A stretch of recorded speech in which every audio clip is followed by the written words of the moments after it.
Bueno, Ahora sí nos apagamos escuchan. nuestras cámaras. Ahora sí nos escuchan todos. Me van entrando. Está abierto, compa, ¿no?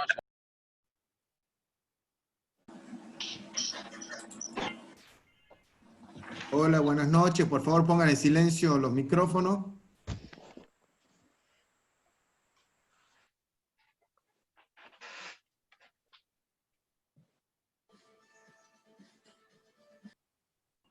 Bueno, siendo las 19 horas, damos la bienvenida a todos en una nueva charla de educación médica online. Esta tarde tenemos el lujo de tener a grandes personas, cirujanas, abogados. La verdad que estamos muy contentos.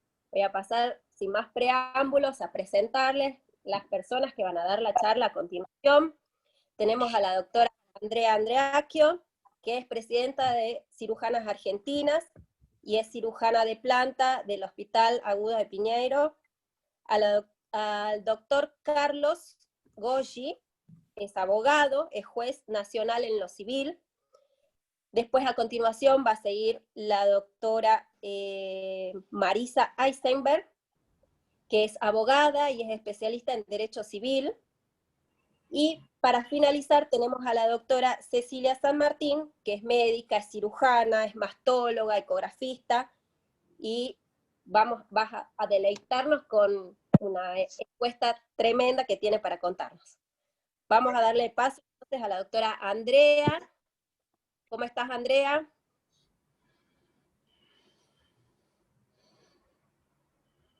Hola, Ceci, ¿cómo estás? Hola a todos. Un gusto estar con todos ustedes. ¿Nos escuchamos o en algún lado hacemos eco? A mí está bien. Se escucha bien. Lo que les pedimos es, por favor, que cierren los micrófonos y después, cuando terminemos las presentaciones, por supuesto, tenemos lugar para hacer preguntas y demás, y lo vamos haciendo. Si me autorizás, yo puedo compartir mi pantalla desde acá. Sí, compartir, Andrea. Sí, puede compartir. La comida y todo esto. Tenemos a alguien con el micrófono abierto. Claro, cerramos. Yo no sé cómo cerrar el mío. Escucha, ¿puedo explicarles cómo cerrarlo? El que es el organizador puede mutear a todo el mundo. Y te desmuteas vos, Andrea, sola, así es más fácil. Si no, va a haber siempre eco, alguien va a ponerlo. ¿Muteaste?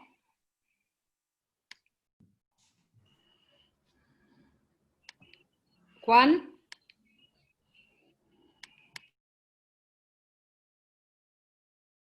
Todo.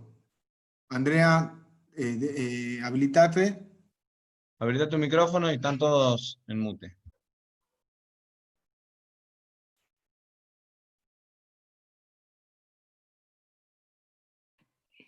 Acá estoy. ¿Me escuchan?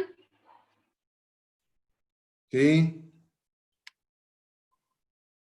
Bueno, para mí es un gusto compartir con todos ustedes esta tarde y hablar un poco de cosas que hoy ya no pueden quedar fuera de la agenda de ningún sector, básicamente, pero mucho menos de la cirugía y mucho menos de las entidades quirúrgicas, porque la verdad es que nos parece que a esta altura nos tenemos que poner un poco todos a pensar, y que aún pensando equivocadamente, igual siempre es mejor que no hacerlo. Nosotras siempre estuvimos involucradas en la cirugía a lo largo de toda la historia. Lamentablemente, en nuestros comienzos como cirujanas, lo tuvimos que hacer de esta manera, como lo ven en la pantalla, vestidas y disfrazadas de hombres. Tanto es así que James Berry se dieron cuenta que era mujer el día de su muerte. No es el caso de Elena de Céspedes, pero sí de James Berry, que es uno de los más grandes cirujanos de trauma, que curiosamente era una mujer. La verdad es que nosotros, gracias a Dios y a lo largo de toda la historia y a todo el esfuerzo y el trabajo que hemos hecho cada una de todas las mujeres que hemos transitado y que transitamos aún por esta profesión, ya no necesitamos vestirnos de hombres, pero tenemos esto, que es el Estatuto de la Asociación Argentina de Cirugía, que si ustedes se fijan, esto es historia, sepan que la asociación tiene 100 años de historia, dice cirujanos argentinos reunidos el 17 de noviembre. Evidentemente no había ninguna mujer que fuera parte del Estatuto de la Asociación Argentina de Cirugía. Pero bueno, 1928 ya no nos vestíamos de hombres, pero podríamos pensar que en esa época aún no era tan frecuente las mujeres en cirugía. Pero el 3 de mayo del 2019 se reformuló el estatuto y llamativamente habla de asegurar a los cirujanos las condiciones de trabajo, dignidad, protección y apoyo que corresponden, y así podemos seguir leyendo el estatuto. ¿Eso qué significa? Que ya en el 2019, cuando el 60% de las residentes que se encuentran en este momento en el gobierno de la ciudad, por ejemplo, haciendo su residencia de cirugía, son mujeres, aún la Asociación Argentina de Cirugía sigue poniendo en su estatuto la palabra cirujanos y se desentiende de que cirujana, médica cirujana, es algo que existe y lo dice la Real Academia Española. Este es un cuadro que nos facilitó la doctora Flavia Soto, jefa de servicio en un hospital en Nueva York, y la verdad es que nos pareció muy interesante. Si nosotros que hablamos en español y tenemos una gran cantidad de vocablos, no entendemos médicas cirujanas, es lo mismo que pasa en otros idiomas, por ejemplo en inglés, donde han cambiado los prefijos o los sufijos y les han puesto hombre. Queda claro que se es jefe, que se es legislador, que se es hombre de negocios, que se es policía, todo un tema. Y la verdad es que nos preguntamos, pero ¿qué estamos haciendo hoy? ¿Estamos haciendo algo o no estamos haciendo nada? Y sí, claro que estamos haciendo, y más en este momento de la pandemia. Fíjense, entre el 69 y el 70% de las mujeres estamos trabajando en este momento en la pandemia. Y entonces uno se pregunta por qué a las líderes mundiales, que les fue mejor en este tema de la pandemia, son todas mujeres. Y bueno, las Naciones Unidas dice, porque la única forma de tener sistemas plenamente democráticos es con la inclusión de las mujeres. Porque las mujeres lo que hacemos es priorizar a aquellos que son vulnerables. Porque las mujeres hablamos con la verdad, tomamos decisiones basadas en el amor y la empatía. Y para que vean, estas son cirujanas argentinas. Elina Melo, que trabaja en San Luis. Ella es Agustina Capristo. Agustina Capristo, además de ser una excelente cirujana y además de ser una gran compañera de trabajo, hace 3 semanas que está en su casa siendo COVID positivo y costándole muchísimo recuperarse. Bueno, Paulita Perurena, Rosina, Alejandra y todas sus chicas, todos la conocemos, a Vero Garay. Algunas están en función pública, como Silvia López o como Karina, que es nada más ni nada menos que la subsecretaria de Salud de Entre Ríos, Yamila, que acá tenía a Victorio y ahora lo tiene entre sus brazos, y bueno, Lucía, que es nuestra residente también en la UFU, y nosotros en el COE del gobierno de la ciudad. También tenemos tiempo para juntarnos y cada tanto tener algunas reuniones y charlar. Y charlar sobre qué vamos a hacer con cirujanas argentinas. Y entonces decidimos hacer una encuesta como la que habíamos hecho ya hace un año, sobre si te invitaron o no a disertar sobre especialidades quirúrgicas en webinares. Cuando nosotros esto lo hicimos el año pasado y lo llevamos al Congreso de Cirugía, por supuesto teníamos los flyers, y quizás no era tan visible lo que se veía, porque los flyers, algunos aparecían en las redes y otros no. Ahora, indefectiblemente, todo está en las redes sociales. Entonces les preguntamos a las mujeres, ¿te invitaron a disertar sobre tu especialidad quirúrgica en webinares? Y la respuesta fue esta: 84.5% dijo que no, y 15.5% dijo que no, que sí, perdón, en una encuesta que hicimos a más de 150 mujeres. Y la verdad es que nos empezamos a buscar los flyers que tienen todos en las redes sociales, y los pueden ver, todos hombres, de todas las asociaciones y de todos los lugares, son todos hombres, todos. Este es muy interesante, es el café con expertos de coloproctología. Los invitados internacionales sí hay mujeres, se ve que entre los invitados nacionales no hay mujeres capaces de compartir un café con expertos en el ciclo de coloproctología. Más hombres, y estas dos las dejé para el final, no por los expositores argentinos, porque la verdad es que no me voy a detener en ellos, sino básicamente para que vean que también las clases se llamaban liderazgo y motivación. No hay mujeres capaces de hablar de liderazgo, son hombres los que hablan de liderazgo, pero lo que es peor aún, han buscado deportistas que también son hombres, y se olvidaron que también tenemos deportistas mujeres de la misma talla que esos hombres. La tenemos a Marcia Pareto, que además de todo es médica, tenemos a Mariela Antonisca, que además de todo es médica, tenemos a Luciana Aymar, tenemos a Catalina Guimaray, tenemos un montón de deportistas mujeres que son líderes en lo que hacen, pero también se las olvidaron en el camino. Seguimos buscando y hablamos con la gente que maneja la agenda de webinares online y les preguntamos lo mismo: qué cantidad de hombres y qué cantidad de mujeres. Y esto es a la primera semana de junio, que había 60 webinares. Fíjense, 174 hombres y 40 mujeres, divididos de esta manera.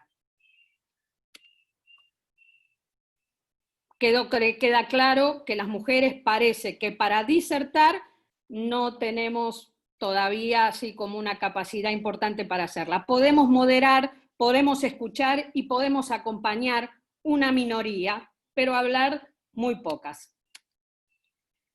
Y la verdad es que pensamos que nos damos cuenta de que esto sucede. Sí, claro, nos damos cuenta de que esto sucede, pero no es lo mismo darse cuenta que hacerse cargo, y no queremos esto. Me gusta, a nosotros nos gusta que ustedes sean cada vez más, pero así de chiquititas nos ven. No nos ven a la par, nos ven así de chiquititas. Y nosotros en realidad lo único que queremos es esto, que es la paridad entre hombres y mujeres. Porque no es un invento nuestro, no lo decimos nosotros, lo dice la ONU. La igualdad no es un privilegio, sino que es un derecho que tenemos los hombres y las mujeres. Esto seguramente el doctor Ghoshi va a hablar un poquito más, va a hablar más profundamente de esto. Yo lo aprendí de él y es algo que me encanta leerlo. El artículo 75 en su párrafo 23 de la Constitución Nacional Argentina dice: legislar y promover medidas de acción positiva que garanticen la igualdad de oportunidades y de trato, y de pleno goce y ejercicio de los derechos reconocidos por esta Constitución y por los tratados internacionales vigentes, sobre derechos de los niños, las mujeres, los ancianos y las personas con discapacidad. ¿Qué significa esto? Que lo dice nuestra Constitución. La Constitución argentina, que es la que nos rige, dice que deben garantizarnos igualdad de oportunidades, pero por lo menos en cirugía la Constitución no se lee. Esto es otra cosa que encontré en internet, es la editorial, es el comité editorial de una revista. Si alguien encuentra una mujer, que por favor me diga dónde está. que la inequidad de género en medicina existe, es real y ya no hay más discusión, lo dice el Lancet, una de las revistas de mayor impacto científico. Y la verdad es que frases como ya van a llegar, son cosas de ustedes, tengan paciencia, no es del todo cierto, la cirugía lo que pasa que no es redituable, por eso ahora hay mujeres, ustedes se van de mambo, esto no es una guerra, yo tengo una mujer en el servicio, esa es muy buena, yo tengo una mujer en el servicio, sí, está bien, yo también tengo un laparoscopio, pero no es necesario. Y la última, que es lo último que estamos aprendiendo, es que lo que nosotras queremos es cambiar de tirano, pero seguir con la tiranía. Evidentemente hay muchos que se consideran tiranos, porque si no ni siquiera lo dirían.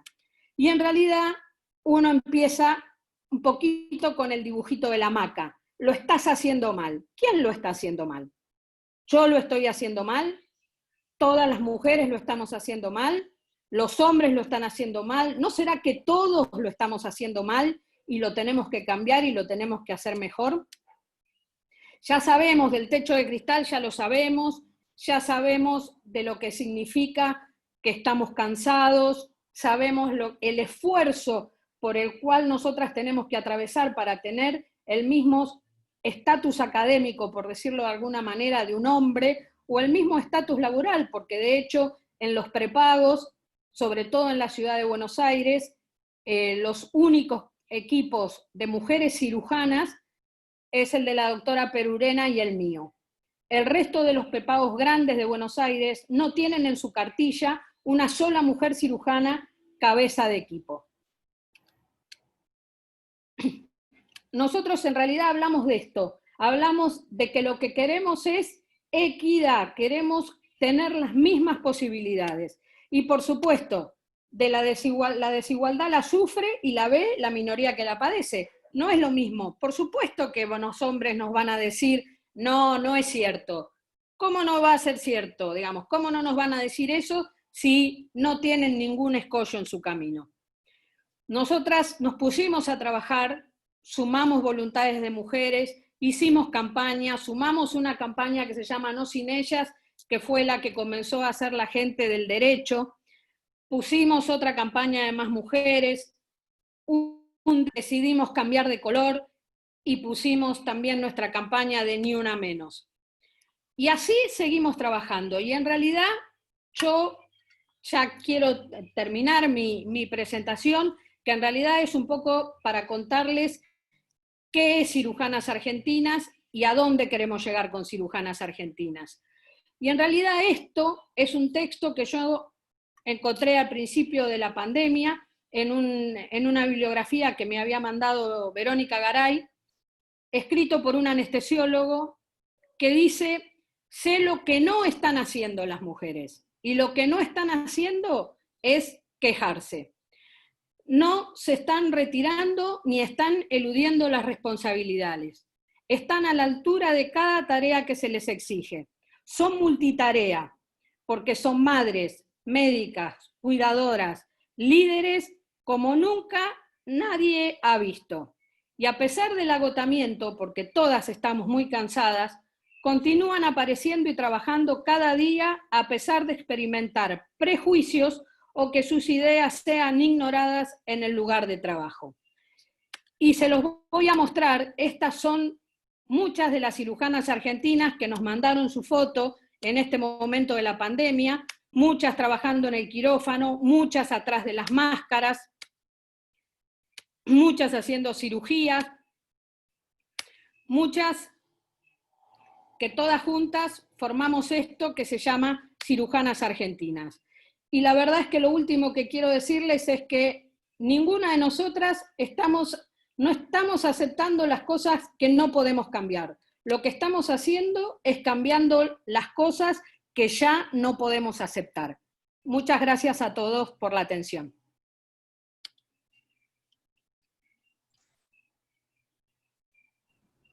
Excelente, doctora Andrea. La verdad que la felicitamos por tan maravillosa presentación.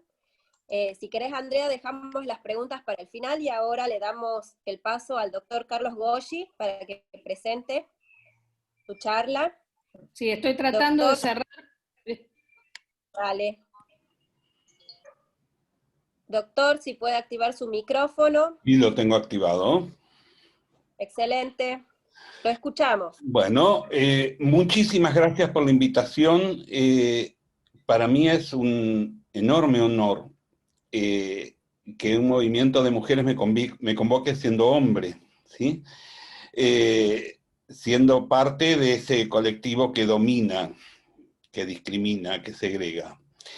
A mí me interesa hacerles una pequeña introducción legal para que se entienda de qué se trata el sustento normativo del derecho que ustedes tienen para reclamar la igualdad.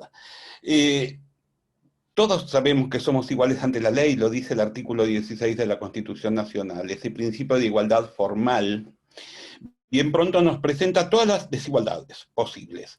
Vamos a cosas absolutamente básicas. Por ejemplo, ni ustedes pueden dictar sentencias, porque yo trabajo como juez, ni yo puedo entrar al quirófano y operar a nadie, ¿verdad? Ya no somos tan iguales. Vamos a algo mucho más básico todavía. Para manejar, tenemos que tener un registro y dar un examen de idoneidad. Entonces, quien tiene el registro puede manejar un automotor, quien no lo tiene, no. Y entonces, ¿somos iguales? No, no somos iguales. ¿Y qué es lo que hace que esa desigualdad sea positiva, sea no peyorativa y sea legal? La razonabilidad, la no arbitrariedad. No se nos perfila como arbitrario que si nosotros no tenemos un examen de manejo dado y un curso y todo tipo de habilitación física, clínica, sensorial para poder manejar, no podamos y no estemos habilitados para hacerlo. A nadie se le cruza por la cabeza decir que eso es arbitrario. Entonces ese es el principio de igualdad formal de la ley.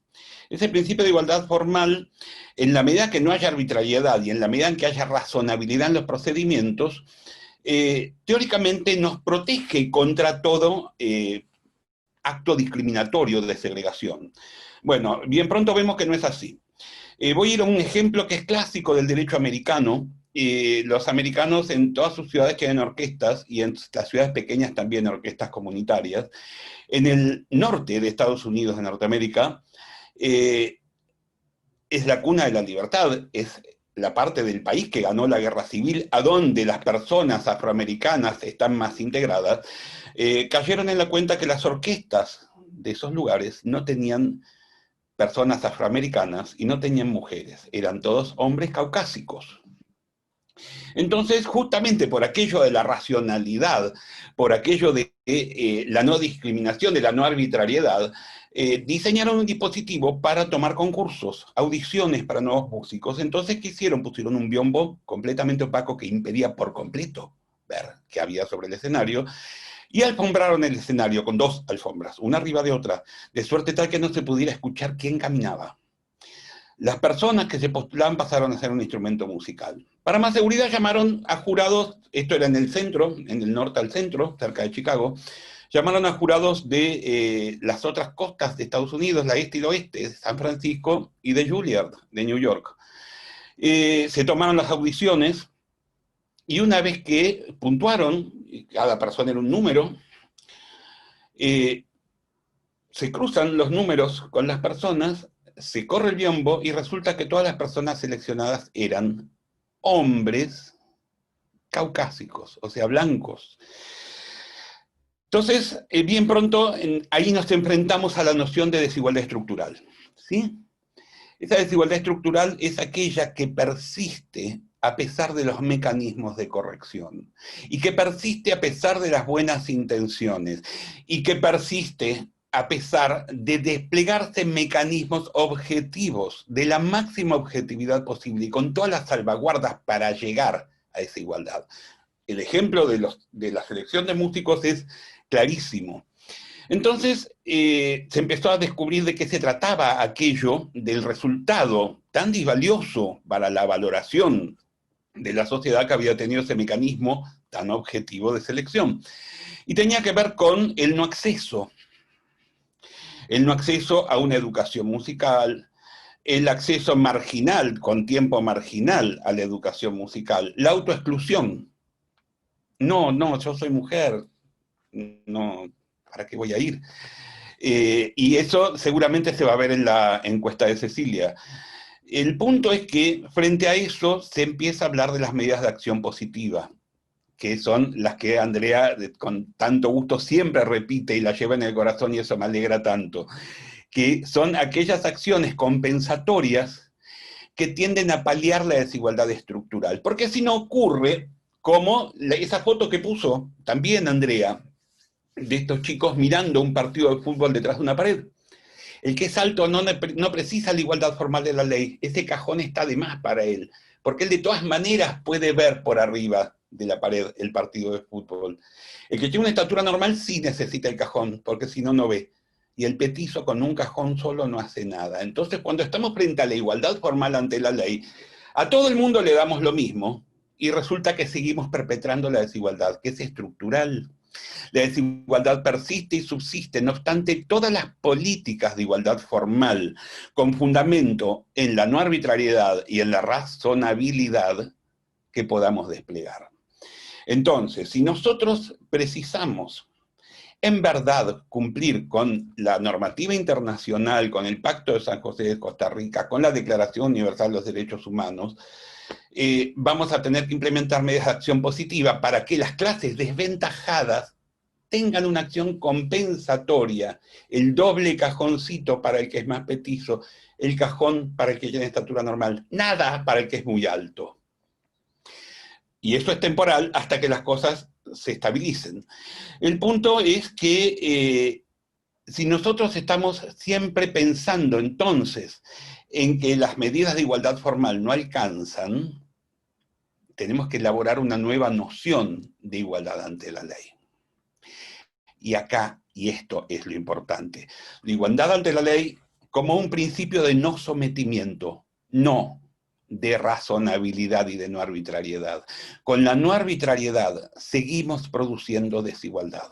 Entonces, cualquier interpretación de cualquier norma jurídica frente a clases desventajadas, estructuralmente desiguales, requiere que nosotros utilicemos un escrutinio mucho más fino, mucho más minucioso a la hora de elaborar pautas de trabajo, de selección, de admisión, de inclusión, que es el principio de no sometimiento. Porque si nosotros, con la no arbitrariedad y con la razonabilidad y con todo el esfuerzo racional que podemos poner para la objetividad, seguimos perpetrando la desigualdad, seguimos oprimiendo, seguimos sometiendo, seguimos discriminando. Entonces, me interesa, como primera conclusión, muy básica y muy tajante, decirles que hoy día, cuando hablamos de igualdad, hablamos de no sometimiento, no de igualdad formal ante la ley. Eso es un principio que modifica por completo la manera en que se mueven, en que fluyen las instituciones del derecho, porque vamos a estar siempre con la mirada puesta en no someter, en no discriminar, en incluir, y eso significa dar mecanismos compensatorios, o sea, dar más. ¿Se entiende? Voy a poner un ejemplo cortísimo normativo. Reglamento de concurso para jueces, para magistrados y magistradas del Poder Judicial de la Nación. Hay una parte que es antecedentes, otra parte que es la prueba de oposición, otra parte que es una entrevista oral. En los antecedentes hay un artículo que le otorga un pequeño porcentaje más a cada antecedente que puede cumplimentar una mujer. Porque si yo me quiero ir a un congreso, estamos hablando entre cirujanos, fantástico, de cirugía percutánea. Yo, hombre, chau, me voy al congreso. ¿Cuándo volvés? Pasado mañana. Ustedes se quieren ir al congreso, ¿y cómo hacen? Tienen que encontrar quien vaya a buscar a los chicos del colegio. ¿Quién se ocupe de la casa? La comida, millones de cosas. ¿Se pueden ir de un día para el otro al congreso que las invitaron? Algo me dice que es más difícil que lo hagan. Entonces, dar un pequeño porcentaje más, no es que sea tanto, pero al mismo punto al de la mujer es un poquito más a nivel porcentual. Entonces suman puntos, suman más puntos, porque lógicamente les lleva muchísimo más trabajo, sobre todo cuando son más jóvenes y están haciendo todo a la vez, desarrollar la misma currícula que los hombres. vuelvo un poco a lo básico. Yo hablaba de la Declaración Universal de los Derechos Humanos. Entonces, personas humanas somos todos. La declaración es universal. Ya está. Todas las personas tenemos los mismos derechos. Si eso fuera tan así, si eso no estuviera tan impregnado, y golpeo así, por las estructuras patriarcales, por los estereotipos de género, jamás hubieran hecho falta declaraciones complementarias, porque la universalidad todo lo abarca. Y sin embargo tenemos declaraciones complementarias para la niñez, para la mayor edad, para las personas con discapacidad y para las mujeres. Claramente, el inciso 23 del artículo 75 dice que las mujeres son una clase desventajada. Entonces, aquello de la igualdad real, no formal, es un mandato de la ley que ineludiblemente debe ser cumplido. Otra noción más, todo acto público que tenga como sujeto del acto mujeres, personas con discapacidad, personas de mayor edad, la niñez, ingresa en lo que se llama categoría sospechosa. Esa categoría sospechosa exige un escrutinio jurídico más estricto. ¿Por qué? Porque si estamos legislando, estamos decidiendo respecto de mujeres, se presume, se sospecha que hay arbitrariedad. La noción es fuerte, pero es un correlato de la realidad. Nosotros no podemos encarar un trabajo normativo, un trabajo de decisión jurisdiccional, un trabajo reglamentario, contractual, educativo, desde una perspectiva administrativa, por supuesto, e ignorar que nuestras decisiones ingresan a categorías sospechosas cuando estamos trabajando con clases desventajadas. Entonces, de entrada hay una presunción de discriminación. Qué bueno sería que eso se supiera más. Qué bueno sería que, sobre todo ustedes, las mujeres, tuvieran una conciencia más clara, más plena de esos derechos, de suerte tal, y ahí te parafraseo, Andrea, no de quejarse, sino de luchar, sino de ir a un abogado, que esa persona operadora jurídica, abogada, abogado, tenga capacitación y tenga la debida perspectiva de género y entienda las exclusiones normativas, las exclusiones de los usos sociales, los estereotipos de género, porque ustedes no son locas, ni son mentirosas, ni son, perdonen la palabra, putas. ¿Sí? Son mujeres, exactamente igual que nosotros. Entonces, si las personas que somos operadoras jurídicas no tenemos la debida capacitación, vamos a seguir utilizando la ley con estereotipos patriarcales. Y, por ejemplo, no vamos a reparar que en toda la Constitución Nacional la palabra mujer está en el artículo 37 y en el artículo 75, inciso 23, y se acabó. Creo que todos sabemos el preámbulo. Está todo escrito en masculino. Nos, los representantes del pueblo de la nación argentina, reunidos, bla, bla, bla. Y para todos los hombres de buena voluntad que quieran, todo es así. Los reglamentos de las cámaras legislativas están escritos en masculino. Cada cosa está escrito en masculino. Los estatutos de la sociedad de profesionales, ni hablemos. Entonces, el punto es, vuelvo a insistir, y con esto, esperen que sí, ya tengo que cerrar.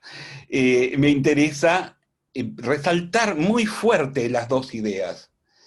La igualdad ante la ley está hoy día estructurada sobre el principio de no sometimiento, de no discriminación, que es la única manera de llegar a la igualdad real, no a la formal. Sí. Nosotros ya llevamos más de un siglo de igualdad formal, de artículo 16 de la Constitución, y qué maravilloso artículo, pero no alcanza, porque esa Constitución también fue escrita por hombres. ¿Sí? Entonces, a mí me interesa no discriminar, no someter, 1. 2, acciones positivas compensatorias. 3, que cualquier otra cosa que nosotros estemos haciendo y que tome decisiones respecto a ustedes, las mujeres, ingresa como categoría sospechosa de discriminación. Ya se entiende que puede haber discriminación ahí atrás. Es una categoría legal. Con estas tres nociones, que todas las veces que ustedes quieran invitarme, que necesiten, estoy acá. Porque la igualdad es algo que me interesa a mí como operador jurídico. Y con estas tres nociones, en la medida que las internalicen, que las hagan carne, no va a ser una queja, va a ser lucha. Y desde el derecho somos muchas las personas que las vamos a apoyar. Muchísimas gracias. Doctor Carlos Goggi, felicitaciones, impresionante la charla, la verdad que de gran excelencia, le agradecemos por participar, es un gusto tenerlo con nosotros. Y bueno, ahora vamos a invitar a la doctora Marisa Eisenberg a que haga su presentación. Doctora, si puede activar su micrófono. Ya tengo activado, les agradezco mucho a Cirujanas Argentinas por la invitación, a quienes organizan también este evento, a los queridos y queridas amigas y amigos que reencuentro hoy en este contexto de virtualidad. Veo conectados a colegas abogados, a quienes les agradezco profundamente se sumen hoy. Pero a pesar de todo esto, a pesar de todo este contexto que vivimos, yo lo siento, si me permiten, un momento de celebración, porque estamos aquí para reconocer la fuerza transformadora de la mujer detrás de ese liderazgo de Andrea Andreacchio que emociona con su capacidad de transmitir lo que este colectivo vive y piensa. Mujeres con poder de decisión, veo a Silvia, veo a Rosina, con capacidad de modificar las inequidades del sistema sanitario. Desde el punto de vista normativo, ¿qué puedo agregar? Carlos Goggi, a quien dedico mis palabras de admiración, no solo académica, sino personal, por su constancia y por su coherencia entre sus pensamientos, sus valores y sus acciones, que ha hecho una impecable descripción de los instrumentos con los que contamos y que promueven los principios de igualdad y no discriminación basados en perspectiva de género. Normas tenemos, ustedes han oído hablar de la Constitución, de las convenciones, podemos seguir hablando de muchas normas internas, podemos seguir hablando de leyes de papel. La deuda es cómo hacerlas efectivas. Las cifras indican una creciente participación femenina en el ámbito sanitario, pero la pregunta que tal vez nos formulamos todos es si la cirugía es un campo abierto naturalmente a las mujeres. No, evidentemente no. Es conocido en realidad como un campo de hombres, y el cierre de este evento va a dar cuenta de las razones y de las perspectivas que fundamentan esta respuesta. Algunos cirujanos aún no reconocen el rol de la mujer en el ámbito del ejercicio profesional, y ellos expresan situaciones de violencia, de diferencias salariales, de posiciones de conducción, y hasta en el diseño, pensaba, de instrumentos y de esos equipos que ustedes utilizan en cirugía, que fueron evidentemente realizados, diseñados sin la intervención de mujeres. Este movimiento de cirujanas argentinas es pionero en perspectiva de género y de derechos humanos en la especialidad. Si bien muy joven, abre camino y tiene una enorme relevancia en términos de oportunidades y de desafíos en el intercambio de aprendizajes, de promoción de cambios culturales, porque somos las propias mujeres las que nos preguntamos cuando entra una persona a nuestra habitación en una institución, le preguntamos a esa mujer vestida con un equipo de protección, ¿cuándo viene el cirujano? Si es una mujer. Es importante el impulso de las políticas públicas, pero también privadas, dentro de cada una de las organizaciones de salud, que posibiliten, que faciliten la inclusión de referentes mujeres en todos esos espacios. están generando ustedes un ámbito tan importante en materia de perspectiva de género, y seguramente serán tan valiosas todas las recomendaciones que ustedes pueden hacer como guía, no solamente en nuestro país, en toda la región que está sufriendo esta misma situación cuando deba gestionarse, por ejemplo, una denuncia por hechos aberrantes que muchas de ustedes seguramente han vivido y lamentablemente casi naturalizado. Son muy importantes las iniciativas para innovar en esta perspectiva, incluyendo áreas, estaba pensando, áreas, nosotros en el Observatorio de Salud estamos trabajando en áreas innovadoras y vemos poca presencia de mujeres con posición de liderazgo en las tecnologías, por ejemplo. Áreas de mucho desarrollo en el ámbito quirúrgico, donde no hay presencia de mujeres.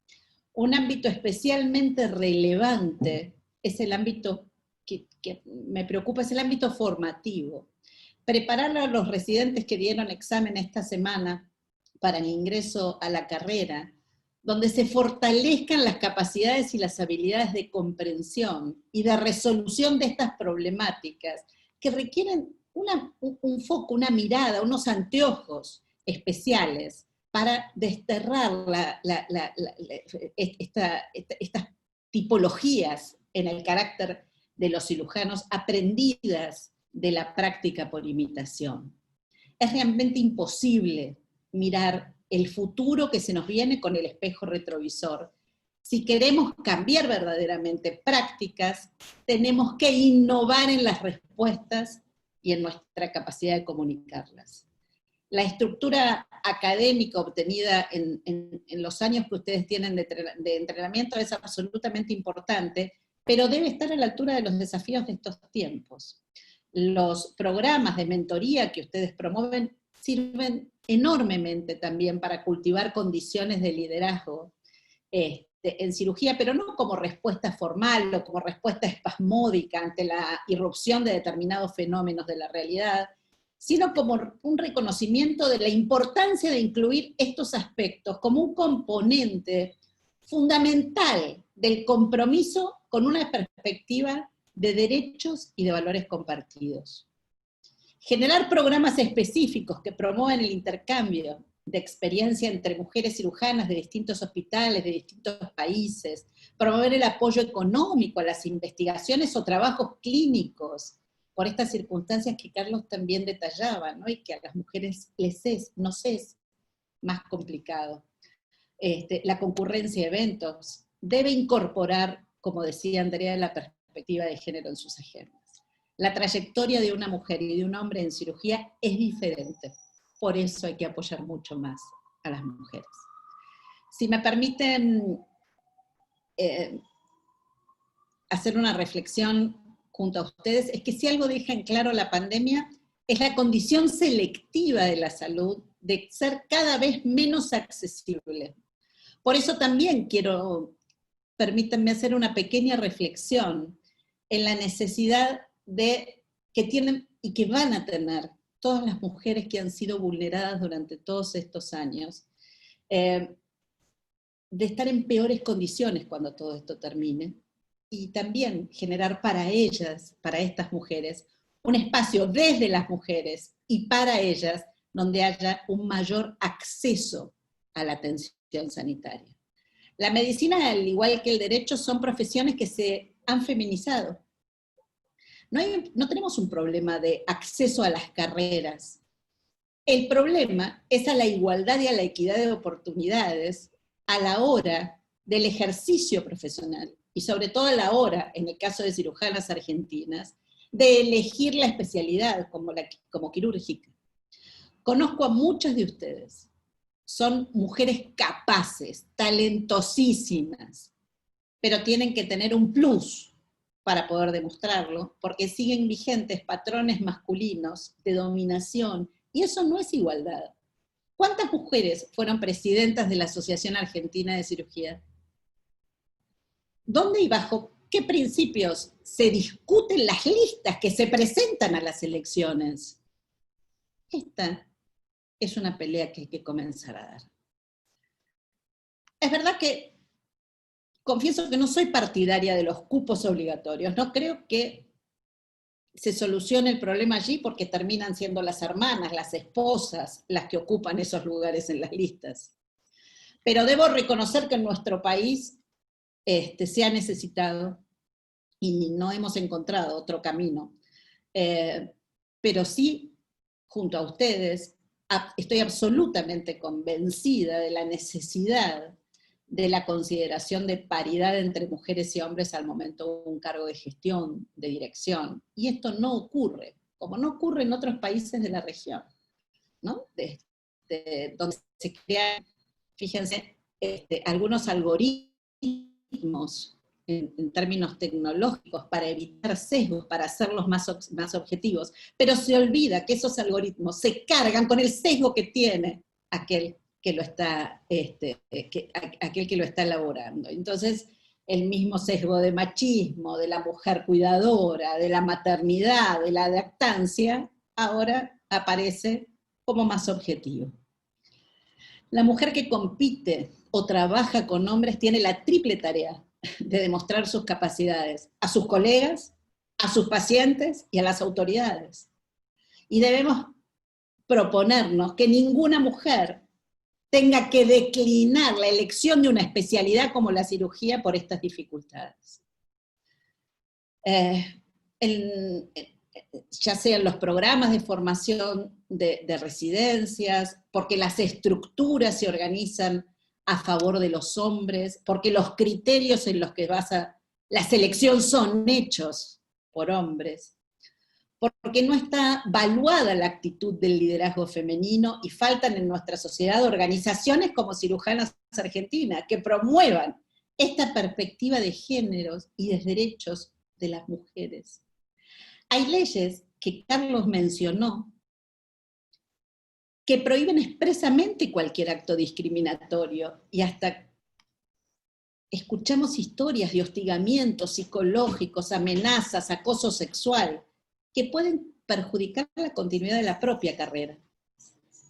¿Qué les voy a decir a ustedes de las desigualdades económicas? ¿No? Ya que el reconocimiento llega para médicos prestigiosos, que casualmente son hombres y deciden cómo repartir en ese equipo el dinero que ganan. Pero no vinimos aquí para quejarnos, ¿no? Como han dicho ustedes, vinimos aquí para seguir luchando. Y creo que el camino que han emprendido es el camino correcto, el camino prudente. A mí me enorgullece ver sus acciones cotidianas por cambiar las condiciones. No se victimizan, no se autodiscriminan, por el contrario, promueven cada una de ustedes desde su lugar sus capacidades y nos brindan a nosotros que somos ajenos, a Carlos y a mí, estos espacios de construcción colectiva para promover una perspectiva de géneros, una perspectiva que no tiene otra cosa más de que hablar que de derechos humanos. Por eso, muchísimas por este espacio y acompañándolas siempre en esta lucha. Gracias. Doctora Marisa, la verdad que muchas gracias por participar, por acercarse, por estar siempre. La verdad que impecable. Y ahora vamos a darle espacio a Cecilia, la doctora Cecilia San Martín, para que haga su presentación. Y al final vamos a realizar las preguntas correspondientes si hay en el auditorio. Doctora, muy bien, por favor, si puede muchas dar su gracias. micrófono. Sí, ¿me escuchan bien, Ceci? Sí. Todo bien. Bueno, gracias a todas las que me precedieron en esto. La verdad que es como que quedo elaborando lo que ustedes venían diciendo y ahora me tengo que concentrar con lo que quiero decir yo. A ver si... Esperen, porque a mí todavía no me aparece bien. Avísenme si aparece o no, ¿eh? ¿Está ahí? Ahora sí, creo que sí. Bueno, Está ahí. digamos, llegó la hora de dejar de lado las palabras más amables y quizás lo más académico y de de hablar con expresiones quizás que algunos no terminan, o algunas inclusive no terminan de entender de qué se trata, a qué nos referimos cuando hablamos de estas desigualdades, de todas estas problemáticas que parecemos tener como mujeres cirujanas.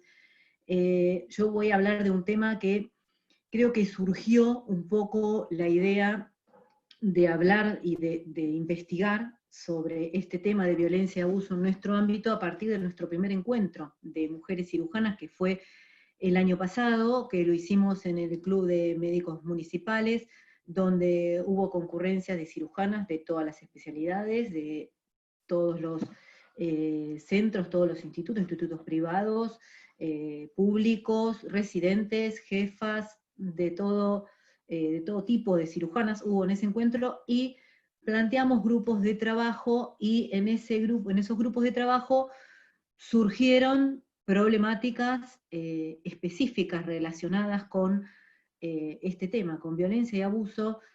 Realmente en ese momento, si bien éramos todas cirujanas, todas sabíamos que estas cosas pasaban, pero realmente fue muy impactante ese compartir experiencias, y entonces nos interesó muchísimo hacer hincapié en verificar realmente en qué medida se dan estas situaciones en nuestro ámbito, porque no es lo mismo hablar de un modo tácito de que esto pasa o como una anécdota, sino que realmente hay que tratar de conseguir un poquito más de estadística, que es lo que hacemos nosotros en general cuando queremos presentar alguna temática en nuestra actividad. Fue a partir de ahí entonces que realizamos una encuesta, ahora les vamos a contar de qué se trata, y entonces nos vamos a explicar un poco estas preguntas, ¿no? Sabemos que hay investigaciones sobre la mujer y el sector salud, ahora vamos a ver un poco con qué contamos nosotros para poder llevar a cabo nuestra labor y también nuestras propias investigaciones. Y lo que más queríamos saber es si existen situaciones que requieran de un tratamiento a la brevedad para garantizar un ejercicio en equidad de nuestras prácticas, ¿no? ¿En qué se basa? ¿En qué nos basamos para decir que estamos en desventajas o que hay una discriminación contra las mujeres en cirugía? Hay una bibliografía que es desde ya muy, muy importante para todas las que nos ocupamos del tema género en salud, que es esta investigación del Programa de las Naciones Unidas para el Desarrollo con investigadoras e investigadores de Argentina. Es un trabajo riquísimo, un trabajo de campo, pero que además tiene mucho análisis, y dentro de lo primero que vamos a leer cuando empezamos a hojear este trabajo es esta definición de lo que es el desarrollo, que es un proceso de ampliación de las capacidades de todas las personas y no solo de un grupo específico. Y que este proceso de desarrollo, por supuesto, un poco lo que estuvimos hablando, es injusto y discriminatorio cuando excluye a las mujeres. No podemos hablar de desarrollo de una población en general, sino empezamos a desmenuzar un poco qué pasa con cada uno de los grupos que estarían involucrados en ese desarrollo. Otro de los puntos fundamentales que tenemos que plantear antes de empezar a presentar nuestros datos es de qué hablamos cuando hablamos de igualdad de género, y lo mismo, las Naciones Unidas nos dicen que la igualdad de género lo que busca es poner fin a todas las formas de discriminación contra mujeres y niñas en todo el mundo, y además eliminar las formas de violencia contra mujeres y niñas en todos los ámbitos. Y en otro punto nos dicen también lo que venimos hablando, velar por la participación plena y efectiva de las mujeres y la igualdad de oportunidades de liderazgo a todos los niveles de la adopción de decisiones en la vida política, económica y pública, lo que nos acaba de decir Marisa. Entonces, siguiendo este mismo hilo conductor, es que nosotros vamos a ver cuáles son los obstáculos que se nos presentan para alcanzar estos objetivos. Y otro concepto que me interesó plantear acá hay muchos cirujanos, cirujanas. Yo soy cirujana, tengo más de 20 años de trabajo en emergencias y trauma en uno de los hospitales que más tiene estas patologías en la ciudad de Buenos Aires, y yo me pregunto por qué yo no estoy hablando acá, por ejemplo, de, no sé, cierre primario de heridas por arma de fuego. No, porque para mí hay otras situaciones que tenemos que evaluar y decidir si son una urgencia, que es una aparición en cualquier lugar o actividad de un problema de causa diversa y gravedad variable, que genera la conciencia de una necesidad inminente de atención por parte de quien lo sufre o de su familia. o si nos vamos a encontrar en presencia de situaciones que se pueden definir como una emergencia, situaciones que ponen en riesgo la vida de un individuo, de una persona, y que requieren de auxilio inmediato. Estos conceptos que para quienes hacemos cirugía los tenemos muy, muy frescos, yo creo que los podemos aplicar en todo esto de lo que vamos a hablar ahora. Nosotros decidimos armar una encuesta sobre violencia y abuso en el ámbito quirúrgico. Estos resultados que presentamos hoy son preliminares. Ahora ya hay más de 100 respuestas. Piensen que es ya plantear que la encuesta es sobre violencia y abuso y aclarar que es abierta a todo el mundo, no solo a quienes crean que lo hayan sufrido, sino que es una encuesta en general a todo el ámbito quirúrgico, mujeres que están en el ámbito quirúrgico, cirujanas de todas las ramas, y queremos indagar acerca de estos temas. Es abierta, pero es anónima, tiene preguntas opcionales, preguntas obligatorias, y está vigente desde febrero de este año. Este es la muestra, ¿no? Estos son todas las personas que han contestado la encuesta, la gran mayoría, ¿no? Más del 50%, médicas de planta, y después se reparten el resto en forma muy homogénea entre residentes, inclusive jefas de servicios, directoras de sanatorios, directoras de consultorios, médicas de guardia, puestos que son de gestión estatal, a lo mejor, concurrentes, trabajos privados. Es una encuesta que tiene, digamos, es un muestreo de lo que son las cirujanas que trabajan en Argentina en este momento. Entonces, lo primero que preguntamos es si consideran que en su lugar de trabajo existen diferencias de género a la hora de asignar pacientes, procedimientos o cargos. Vamos a empezar, empezamos de menos a más. Esta es la primera pregunta. Y fíjense que un porcentaje no desdeñable, más de la mitad, el 51% creen que sí, que hay diferencias de género. Un 24% cree que no, pero un 25% considera que tal vez. Y nosotros en varias preguntas pusimos este tal vez, porque como bien lo sabemos, y lo vamos seguramente a ir pudiendo observar a lo largo del desarrollo de esta charla, nosotros estamos situaciones y hasta que no nos preguntan y no nos ponen más o menos en foco de qué es lo que nos está pasando, podemos dejar pasarlo por alto y creer que no. Entonces ponemos tal vez como para abrir una puerta cuando todavía no se ha podido visibilizar una situación, pero que quizás existe la posibilidad de que esa situación exista concretamente. La otra pregunta es si existe violencia hacia las mujeres. Realmente ustedes, quiero que piensen, que esto es una muestra, como dijimos, que nosotros creemos que es bastante representativa, esperemos que muchas más cirujanas puedan considerarlo, pero que de 100 cirujanas, que la mayoría no las conocemos, ni sabemos dónde trabajan, no sabemos en qué provincia están, 80 nos digan que sí, que han sufrido episodios abusivos, es un número a tener en cuenta. Y tal vez 11,3%. Por eso, entre que la persona lo perciba como realmente que lo ha sufrido, y que puede ser que lo haya sufrido, es más de un 90%. Y realmente yo me pregunto, cada vez que leo esta encuesta, es si hacemos esta encuesta en un muestreo de cirujanos hombres. ¿Tendría algo que ver en las respuestas que harían los cirujanos? ¿Existiría esta proporción de respuestas positivas? Piensen ustedes. Yo creo que no, por eso acá ya empezamos a notar la diferencia, que se traduce seguramente, como dijimos antes, es inequidad, en discriminación, etc. Otra pregunta, porque a veces no nos damos cuenta de que nos pasa a nosotras, pero cuando preguntamos si han tenido conocimiento directo o indirecto de que los mismos estos eventos le sucedieran a otra persona, el resultado fue bastante categórico.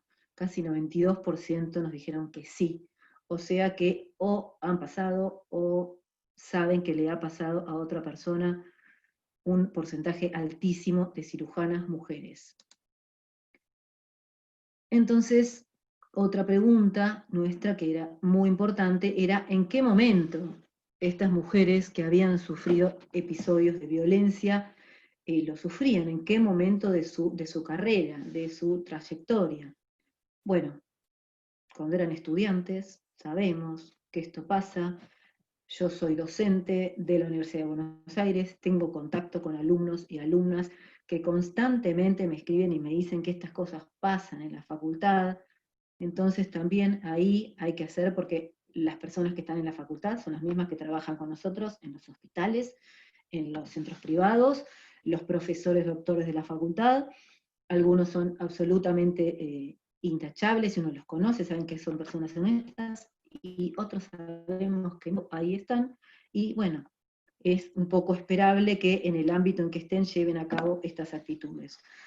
Residentes concurrentes, y bueno, por esta cuestión asimétrica de que siempre la violencia se ejerce desde alguien con mayor poder hacia quien está más o menos en última en la escala jerárquica, ¿no? En esta escala jerárquica que tenemos en cirugía, esta escala con estos regímenes castrenses casi que tenemos, de que el pez grande se come al chico, entonces residente y concurrente son las que más han recibido este tipo de actitudes violentas. Médicas de planta, médicas de guardia, inclusive jefas de unidad, jefa de división, departamento, en la práctica privada también es importante, coordinadoras de quirófano, pero fíjense cómo se van repartiendo los porcentajes.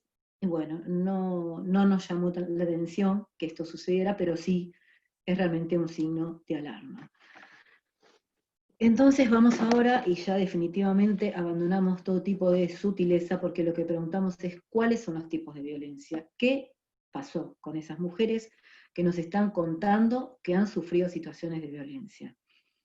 Maltrato, descalificación desde un superior hacia usted, esto que muchas veces en nuestro ámbito está visto como que es habitual, no, mira, el doctor a veces se pone loco y te dice, estúpida, salí de acá, no servís para nada, pero es bueno, es que se pone medio loco a veces. Bueno, esto es casi común en la mayoría de los lugares donde hay prácticas quirúrgicas, y es tomado como violencia por quien lo padece. Para nosotras no es algo que está bien. Maltrato o descalificación de pares, porque también está esta situación en la cual la mujer es siempre la que recibe estas agresiones por parte de pares que pueden ser masculinos o pares femeninas o de otras mujeres, pero siempre como bajo esta órbita de violencia que viene desde algún lugar superior. Acoso laboral, esta exigencia, esta sobreexigencia, y esto que a veces tenemos que demostrar por demás que somos capaces de hacer las cosas. Hay una frase que dice que en general una mujer para ocupar el mismo puesto que a lo mejor ocupa un hombre que puede ser hasta mediocre, tiene que demostrar ser excelente. Y esto nosotros lo vemos, no es algo que lo inventamos, y es algo que está estudiadísimo. Bueno, acoso o abuso sexual. Si yo preguntara de 100 hombres, ¿cuántos han sufrido acoso o abuso sexual en su paso en su formación quirúrgica? Yo no creo que 15 me contesten que sí, acoso o abuso sexual. Y peor aún, que 14 de esos 100 me contaron que han sufrido todas estas formas de maltrato en su trabajo. Entonces aquí ya es lo que nosotros llamamos pautas de alarma a tener en cuenta. Entonces, una vez que esto sucede, ¿cómo respondemos? Y esto es quizás lo que vamos nosotras a tratar de modificar en algún momento. Veremos. Hasta ahora la forma de responder ante una situación violenta en nuestro ámbito parecería ser un poco difícil, porque la mayoría nos contestan que se plantearon dejar o la especialidad o la profesión. Una profesión que elegimos realmente porque nos apasiona, porque nos gusta. Probablemente una residencia a la que hemos entrado porque hemos sido muy buenas en la facultad, hemos rendido un excelente examen de residencia y hemos entrado a una residencia, y la situación violenta nos hace replantear, abandonar eso por lo que tanto nos esforzamos. O nos planteamos cambiar de establecimiento, decididamente entramos a un lugar y ya es tan insoportable que preferimos irnos de allí, a un lugar donde seguramente también trabajamos por ingresar, antes que seguir soportando la situación de violencia.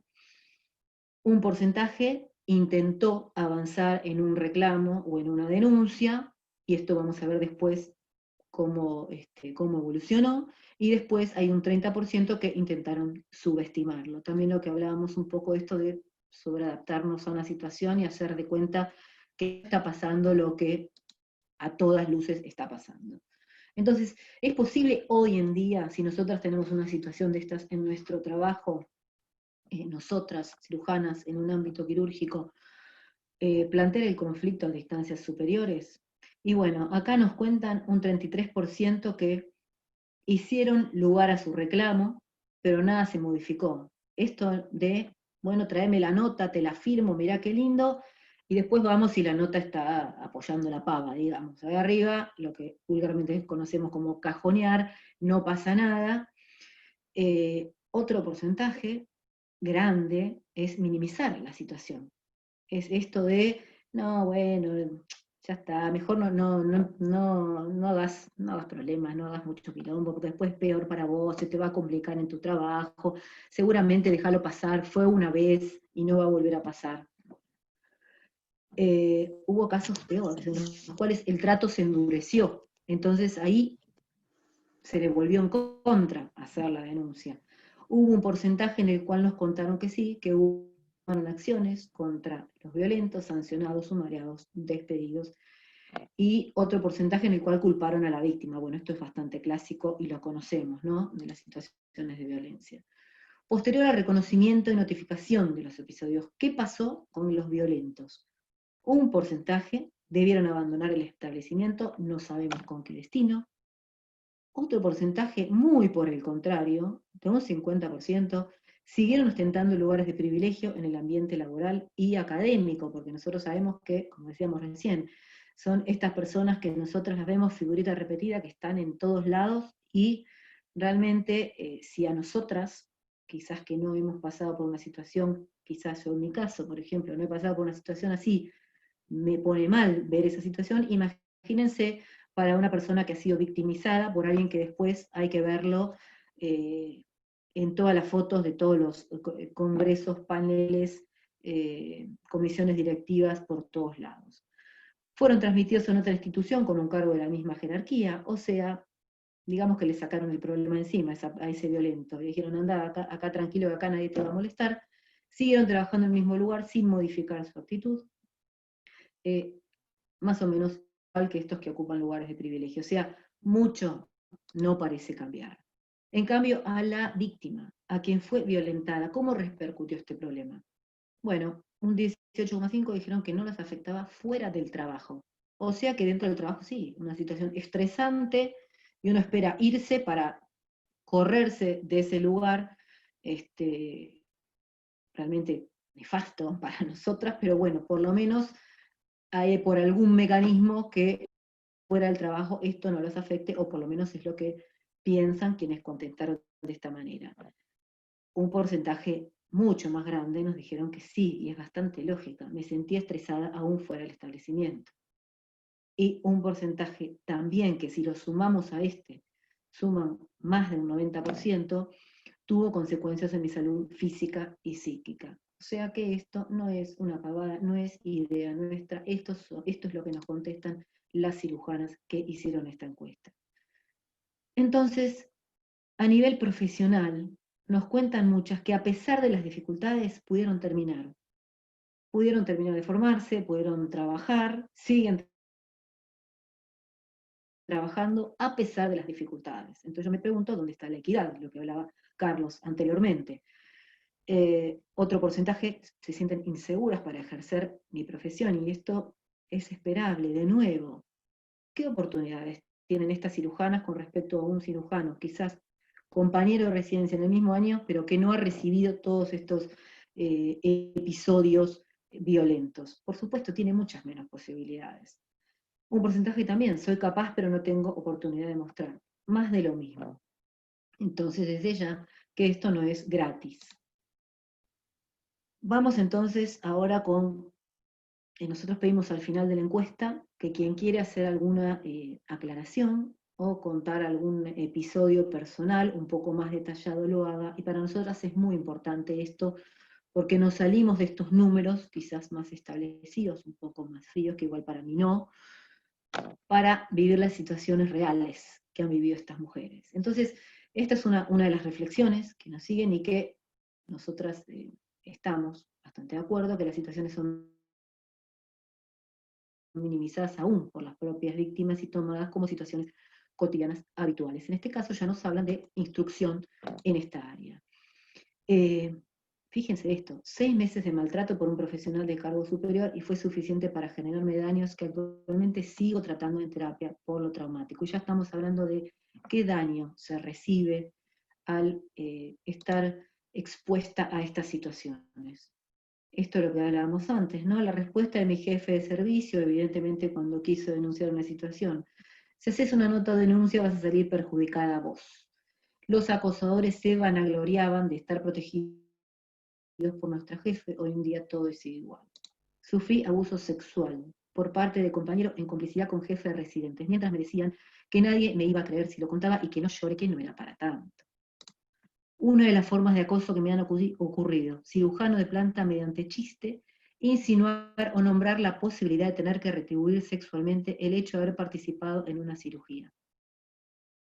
Increíble. Cuando me embaracé en 3er año de la residencia, fui sumamente discriminada por mi jefe con el aval y la ayuda de los médicos de planta, factura, por voto de mis compañeros. Y mi jefe los obligó a firmar una nota donde consideraban que no me encontraba apta para realizar el cargo por mi alto ausentismo de 120 días de licencia por maternidad. Acá se nos fue al diablo la equidad, o sea, las mujeres, ¿estamos o no estamos para ser madres? Porque eso de que las mujeres venimos del mundo para ser madres sí, pero cirujanas no. Y esto también de buscar complicidad medio obligada en quienes están por debajo de quien ejerce la situación violenta. Es todo un entorno en el que para un hombre trabajar en estas condiciones. Otra confesión, yo lo viví, soporté todo, pero finalmente con todo mi dolor me retiré del servicio, quedándome solo con guardias en emergencia. Se tornó invivible, eran todos ellos y yo sola, imposible resistir, duele mucho. Esto que decíamos, ¿cómo no va a doler abandonar algo por lo que uno trabajó toda la vida? Y bueno, tuve un intento de suicidio intrarresidencia. Estuvo con licencia psiquiátrica, pudieron salvarme, lo cual fue motivo para que los residentes inferiores no me elijan como jefa de residente en su momento. O sea, revictimizamos a la víctima una y otra vez. Y esto realmente, yo creo que van a estar de acuerdo conmigo, no lo podemos permitir. De nuevo, ¿se acuerdan esta frase del desarrollo? ¿Cómo podemos desarrollarnos hombres y mujeres en estas situaciones que estamos diciendo ahora? Y vuelvo a la pregunta. Si ustedes consideran, si el auditorio considera estas situaciones, no las podemos encuadrar dentro de lo que es una urgencia o una emergencia. Yo creo que hay de las dos. Y por eso es que nosotras creemos desde Cirujanas Argentinas que tenemos que buscar alternativas y soluciones. En el momento que esta encuesta la completamos, hasta antes de ayer que buscamos los últimos datos, sin embargo un gran número de cirujanas, y con razón, probablemente creen que no. Otras creen que saben que existen organismos que pueden hacer una denuncia, pero no creen que les vaya a servir de algo. Un porcentaje de un 4% va a asesorarse, y otro porcentaje, un 10%, piensa que eso va a empeorar su situación. Y es lógico que lo piensen porque es lo que ocurrió hacia ahora. Entonces, con alegría podemos decir que hay algún cambio. Hemos tenido en este último gobierno que ha comenzado hace poco, el año pasado, pero una de las noticias que nosotros recibimos realmente con mucha esperanza fue la creación de un Ministerio de las Mujeres, Géneros y Diversidad, porque realmente es importante que haya alguien que se ocupe específicamente, que el Estado se ocupe específicamente de estos temas. Por supuesto, la capacitación para todas las personas que integran los 3 poderes del Estado, que en este caso es obligatorio, pero que desde Cirujanas Argentinas nosotras vamos a proponer que esta capacitación, y esto lo vamos a estar seguramente anunciando el mes que viene, esta capacitación esté a disposición también desde, vamos a tratar como de funcionar de huéspedes, de quienes capaciten en esta ley a todas las organizaciones, asociaciones quirúrgicas de nuestro país, que pueden adherirse o no, les sugerimos que lo hagan, para poder realmente poder llevar a cabo políticas de equidad con sus afiliados, con sus afiliadas, y ayer hablábamos justamente con el grupo de Andrea, con Marisa, Carlos, si esto no podría ser obligatorio a la hora de recertificar, tener una capacitación en género. Yo creo que con todas estas cifras que estuvimos viendo, no cabe duda que algo hay que cambiar, que por lo menos así no podemos seguir. Entonces, también vamos a tratar de delinear sugerencias. Marisa, tapate los oídos, lo que en todos lados se conoce como un protocolo, pero vamos a tomarlo así como sugerencias, establecer sugerencias sobre cómo accionar en caso de violencia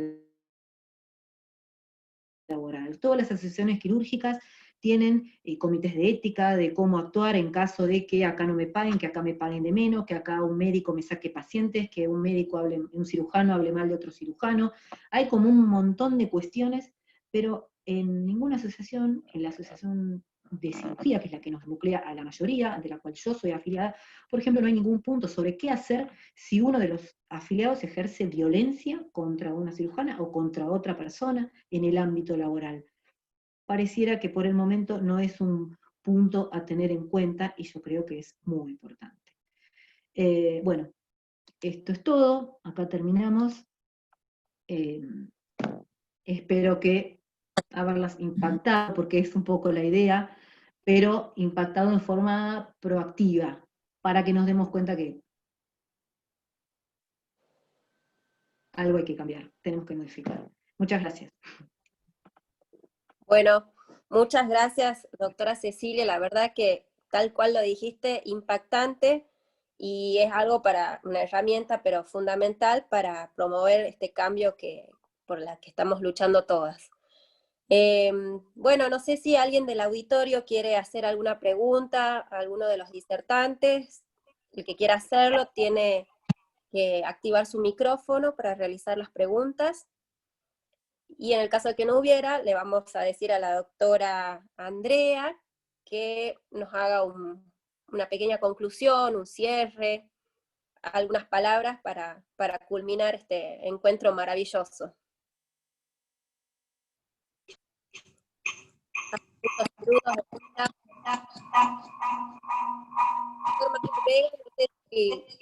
¿Viste alguna pregunta como para hacer? ¿Alguien quiere participar y hacer alguna pregunta? Irene, ¿querés decir algo? La doctora Irene Altuna, que hoy nos acompaña, es una de las personas que nos abrió a nosotros todo este camino. Ella es una de las primeras cirujanas. No lo tomes a mal, Irene, vos sos re joven todavía, pero sos una de las pioneras en este camino, de las que se la llevó más difícil que todas nosotras, sin ninguna duda.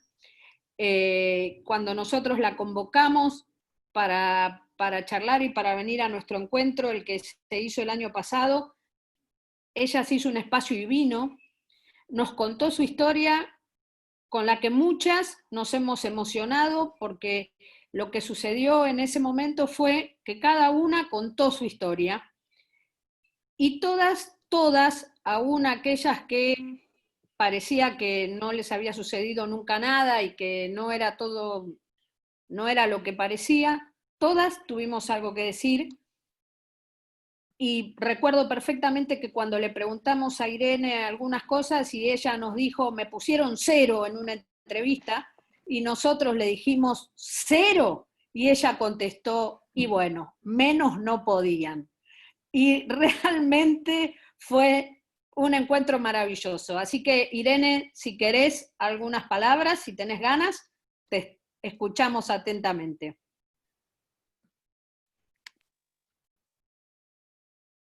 ¿La podés Abre el desmutear? micrófono, sí. ¿Me escuchan? Sí, Irene. ¿Ahora? Bueno, en primer lugar, felicísima de estar acá, bueno, todas juntas, de poder escuchar estas exposiciones excelentes. Bueno, Andrea, clarísima, el doctor Goyi, bueno, me aclaró muchas cosas también. La encuesta, la doctora, también todas, en realidad, lo que me impactó mucho fue en realidad la encuesta. No pensé que había un 80% de mujeres que sufrieran violencia. Sabía, lo conocía, pero en ese porcentaje y en este momento pensé que era, bueno, en mi época, pero no en este momento. Estoy muy impactada. Sí, no sé cómo se puede solucionar este tema. Creo que hay que tomar algunas conductas que habría que pensar, tal vez, bueno, a otro nivel jurídico, porque esto, 80% de violencia es muy importante, muy impactante. Bueno, en cuanto a nosotras, en realidad, yo creo que esto nos da mucha fuerza, estar unidas, porque evidentemente que la mujer, la medicina se ha feminizado, ya estamos avanzando y no va a haber otra manera, porque si no la cirugía en algún momento se tiene que acabar. La mujer es el 70% o tal vez más de todas las mujeres médicas recibidas. Las residencias de cirujanas han avanzado muchísimo, creo que ya es mitad y mitad, o si no tal vez más, 40% seguro. Jefas de residentes somos muchas, hemos sido muchas, y ahora veo muchas mujeres jefas de residentes. El tema sí son los cargos de decisión, ¿verdad? Ese es el tema. El tema fundamental son los cargos de decisión. Bueno, eso también empieza después de la residencia, después de la jefatura, la elección, porque también hay que priorizar la vida familiar, y eso, bueno, habría que hacer cambios a todo nivel. A nivel familiar, que el hombre tiene que también hacerse cargo de sus hijos, igualar las responsabilidades domésticas, eso es muy importante. Después a nivel institucional ya hay decisiones a nivel institucional, pero que muchas veces no se cumplen, los meses de embarazo, el poder prolongar la residencia a una mujer que ha faltado, poder prolongarla para poder completar su residencia, no, eso de no dejarla ser jefa de residente es bueno, no sé, hay que completar la residencia y si tiene que quedar 3 meses más, bueno, que dejarla, que pueda completarla y poder ser jefa de residentes. Y después también, claro, es muy importante los mentores, el poder tener gente que a uno la ayuda y que la apoye en sus decisiones, ¿verdad? Y eso, bueno, también las mujeres, las pocas que podemos avanzar, poder ser mentoras de las más jóvenes. Eso es muy importante, el poder tener alguien que sea mentor, porque generalmente cuando uno ve que siempre se prioriza al varón y el jefe del servicio no elige a la mujer para que los vaya a ayudar, ¿verdad? En sus operaciones, en su práctica privada.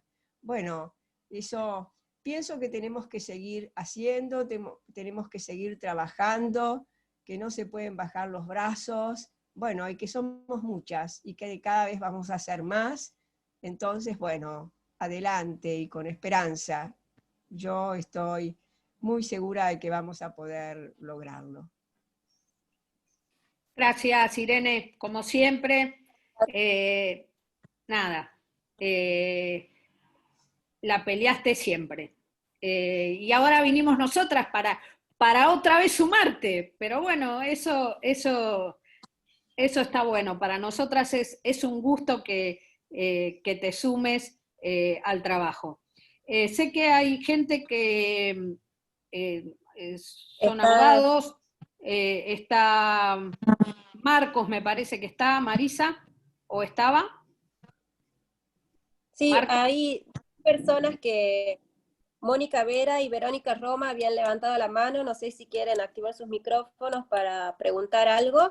Y Marcos, si querés también colaborarnos, Marcos es parte también de Derecho y Salud.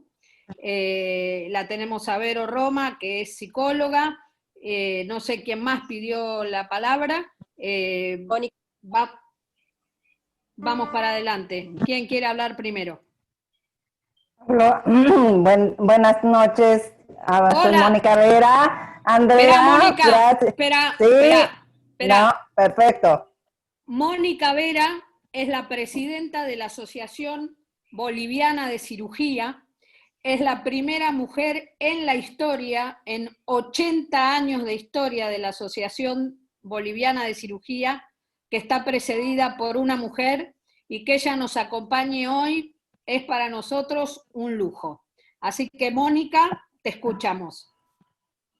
Gracias, Andrea, gracias. Y realmente escuchar estos temas separan los pelos de gallina, te da una pena muchísima. Y tenemos que seguir trabajando. Ustedes no están, esto sucede en Argentina. Yo estudié en la Nacional de Córdoba, de la Argentina, y pese a eso, vi ese sentimiento de desigualdad.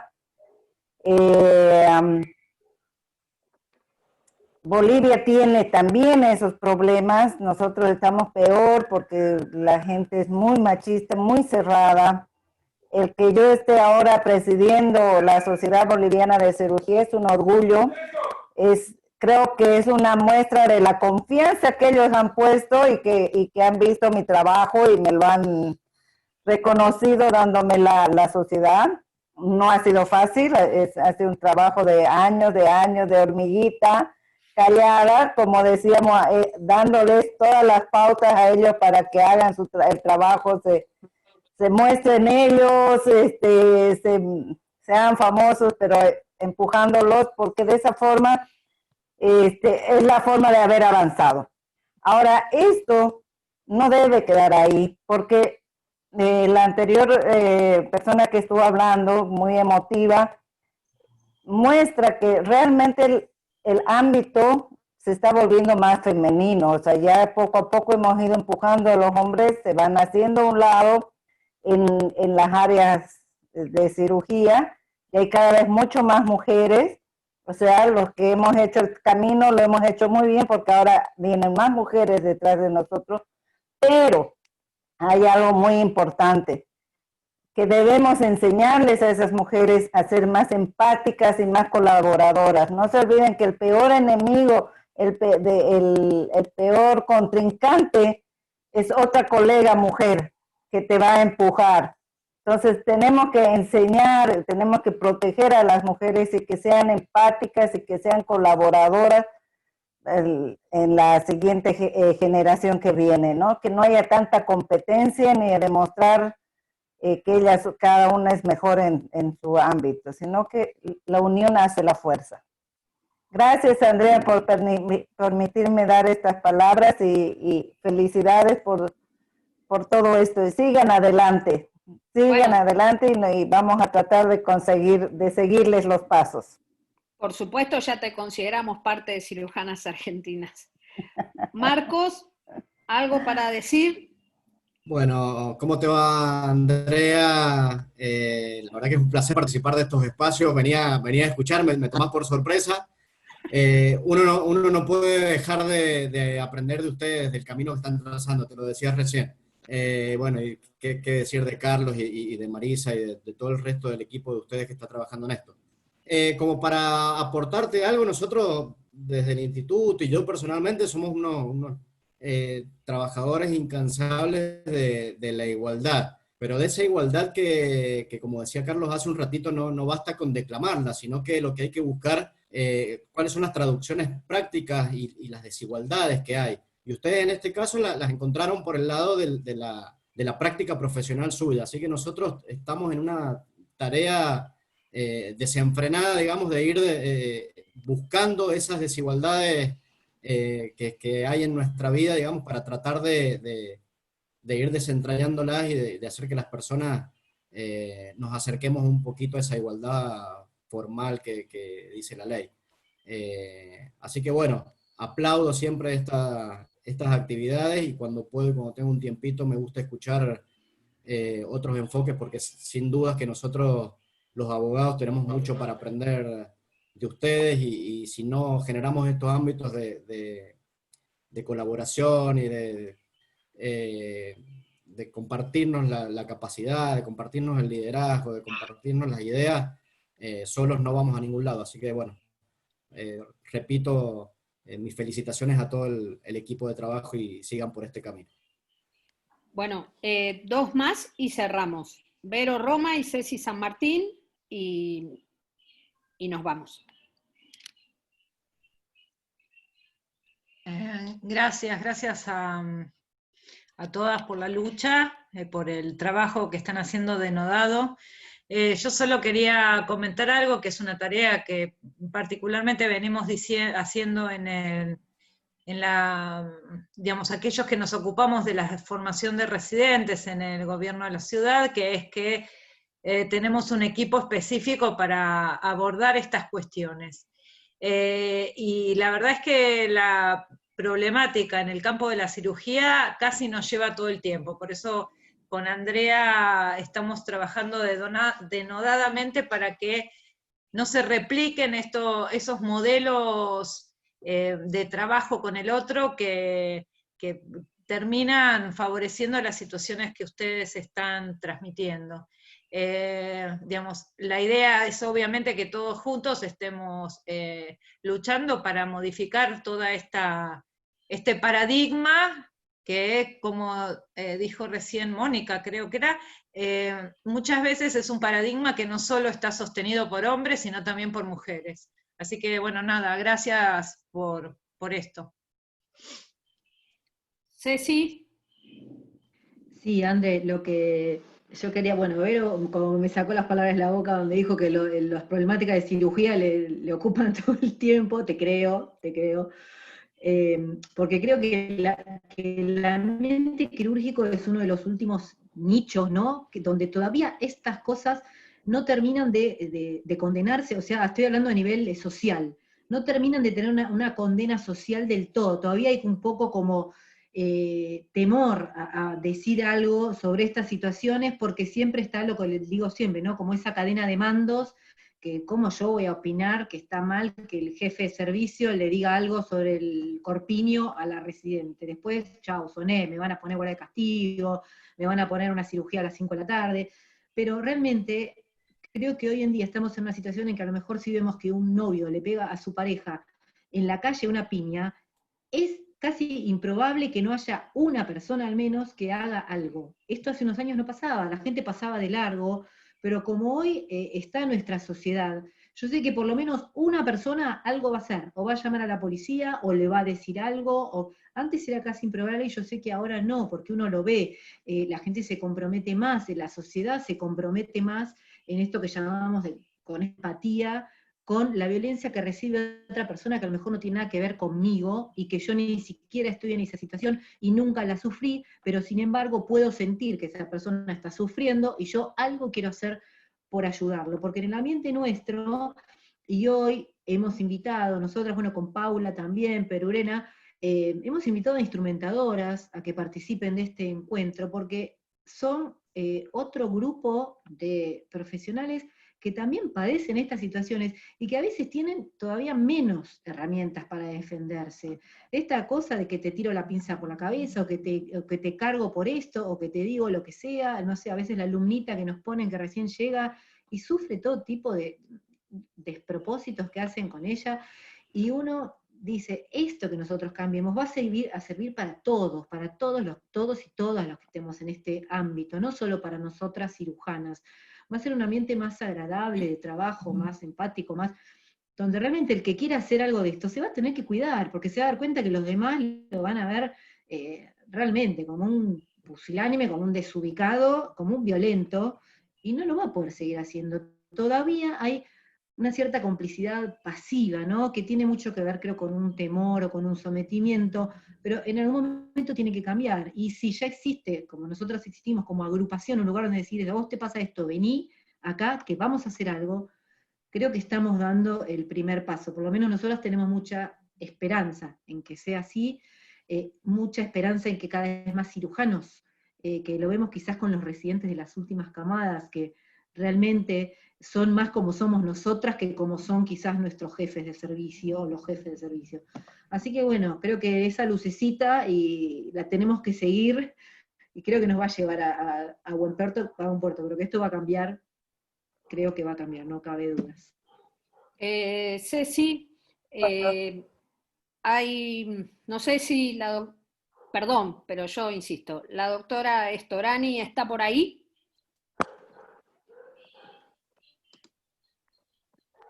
Carmen.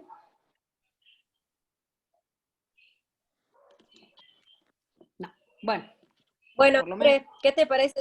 ¿Es una reflexión final? Sí, en realidad yo no, la verdad es que lo que tengo para decirles es que, primero, para mí es un orgullo tener los amigos que tengo, para mí es un orgullo infinito que hayamos formado cirujanas argentinas, es un orgullo increíble poder presidirlas, no sé si lo hago del todo bien, lo hago básicamente con el corazón, me parece que tenemos mucho para cambiar, que a mí no me fue mal, yo no puedo decir que a mí en la cirugía me fue mal, pero eso no me alcanza, a mí no me alcanza. Decir que a mí me fue bien, que yo soy una cirujana que me conocen y que muchas de ustedes me conocen por mi actividad quirúrgica, y muchos de ustedes, a pesar de que los hombres son pocos, porque los hombres se niegan a participar de estas reuniones, y en realidad creo que se niegan por un prejuicio, y que se niegan porque piensan que en realidad reclamar los derechos es agredir. Y en realidad nosotros no agredimos, nosotros lo que queremos es un espacio, y es el espacio que nos corresponde, de la misma manera que si quisiéramos hacer otra cosa que no fuera operar. Digamos, a mí no me corresponde el lavarropa de mi casa. El lavarropa de casa nos corresponde a la familia, porque uno en realidad empieza a entender que la igualdad, y esto creo que nos enseñó un poco también este encierro y esta pandemia y todo esto que estamos viviendo, y es que todos hacemos todo. Y cuando todos hacemos todo, las cosas van mejor, y las cosas surgen mejor. Y la verdad es que para mí, conocer a Carlos Goggi es una maravilla, ser amiga de Marisa, pero amiga del corazón, es más que una maravilla, porque además de ambos ser extraordinarios profesionales, son gente de esa con la que uno quiere pasar parte de su vida. Y todos, Marcos, que lo conocí a través de Marisa, Laura, que está por ahí, que también la conocí a través de Marisa, porque los que la conocen a Marisa dicen que Marisa es medio como San Cayetano, porque va repartiendo trabajo. A mí no sé si me va repartiendo mucho trabajo, pero me va haciendo conocer gente muy valiosa en la vida, me está haciendo cambiar la cabeza. Mi primer encuentro con Carlos Goggi en un Zoom me hizo cambiar la cabeza, mis últimos congresos me hicieron cambiar la cabeza, dándome cuenta que yo soy capaz también de estar ahí, y que me merezco estar en el mismo lugar que cualquiera que tenga mi capacidad de conocimiento, digamos, igual que yo, que yo tenga el pelo platinado no me hace ni más ni menos inteligente, que no use corbata ni use traje no me hace ni más ni menos inteligente, me hace solamente una mujer cirujana. Así que para mí, nada, tenerlos a todos ustedes me allana el camino. Yo, entre muchas otras cosas, en este tiempo de pandemia aprendí a cambiar mi cabeza en muchas cosas. Aprendí que lo importante en la vida no es quien hace mejor una videocolonoscopía ni una laparoscopía robótica en 500D con efectos especiales, no. Eso no nos hace ni mejores ni peores profesionales. Lo que nos hace mejor o peor es ser en realidad buena gente. Y cuando uno es buena gente, lucha por los derechos de otra gente. Y eso me parece que es lo que nos une a todos nosotros. Que no es por mí, sino que es por todas nosotras. Yo no tengo más palabras para decirles. Sé que está la doctora Storani ahora con el micrófono. Cecilia, me vas a matar. No, dale. Muchas gracias y un segundito nada más. Muchas gracias, bueno, por la mención. Muy buenas todas las exposiciones, por supuesto. Impactante los números, como bien dijo la doctora que lo presentó, la doctora San Martín, pero claramente cuando se ven los números, se ponen números a lo que uno ya sabe, ¿no? Y de cualquier manera, los números son muy, muy impactantes, como bien se decía acá, ese tema de violencia. Y yo simplemente cuando pongo a disposición el trabajo que hicimos desde la provincia, en el Ministerio de Salud, en relación a violencia laboral, formulamos 2 protocolos que Marisa Eisenberg nos invitó en su momento a que lo presentáramos en el Observatorio de Derecho y Salud de la Facultad de Derecho. Sí teníamos que tener como un comité, una mesa intersectorial, donde estaban también los gremios representados, y una dirección que había, que existía, que sigue existiendo, Provincial de Salud Comunitaria, Entornos Saludables y No Violentos, pero lamentablemente no han seguido con la aplicación de los protocolos, pero sí era un organismo independiente, a lo que yo voy a tomar las quejas de violencia. Por eso yo en el chat puse por ahí en un momento, es muy importante la capacitación, es muy importante, como bien se dijo acá, tener, y como las exposiciones fantásticas que hicieron tanto Carlos Colli como Marisa, pero es muy importante también el organismo que después trate la queja. Es decir, porque si esa queja o esa denuncia se queda en la nada, después es mucho peor, ¿verdad? Entonces, yo creo que ahí también hay que poner foco, ¿no? No solamente en la capacitación, sino ver cómo se pueden recepcionar y de qué manera puede existir una devolución digamos, a la acción violenta que ya se describió acá. Nada más, les agradezco mucho que me hayan mencionado, ha sido un gusto poder, un honor haber participado de esta lindísima capacitación que han hecho las mujeres cirujanas argentinas. Realmente las felicito porque me gustó mucho escucharlas, muchísimo, y a todas las expositores, y al doctor. Ya hablo en femenino y me queda Colli afuera, a todos y todas. Bueno, a las exposiciones han sido muy buenas, muchas gracias. Carmen, gracias. A Juan Cruz y a Mario por el espacio que hasta ahora venía siendo equitativo, no es que no habían puesto mujeres, pero fueron los primeros en decirnos, listo, chicas, hablen de género. Estaba esperando, y eso, Andrea, ¿qué? Ha puesto nuestra imagen, no ha puesto que nosotros nos hemos puesto a hablar a la doctora Gorogner. Digamos, tira la oreja ahí con Juan Cruz. Sí, por supuesto. Han puesto a hablar a una cirujana, creo que ha sido el único grupo que ha puesto a hablar una cirujana de cirugía, y la verdad es que nos hayan dado el espacio es fantástico. Y bueno, nada, espero que nos volvamos a ver, espero que sigamos adelante, que aunque a Marisa no le gusta la palabra protocolo, algo vamos a hacer, y que mientras hagamos algo por los demás, la cosa va a fluir y va a ir bien. Cuando hagamos algo por cada uno de nosotros y solamente por alcanzar el podio, del podio uno se cae fácilmente. Así que en realidad nada más que agradecerles y decirles que soy una afortunada con todos los amigos que tengo. Gracias. Muchas gracias, Andrea, muchas gracias a todos los participantes. La verdad que fue impresionante esta charla de amigos. Así que vamos para adelante y bueno, esperamos tenerlos en algún otro momento compartiendo más cosas. Les mando un saludo a todos y nos vemos el próximo miércoles en una próxima reunión. Un abrazo. Chao, Chao, chao. Muchas gracias. Chao.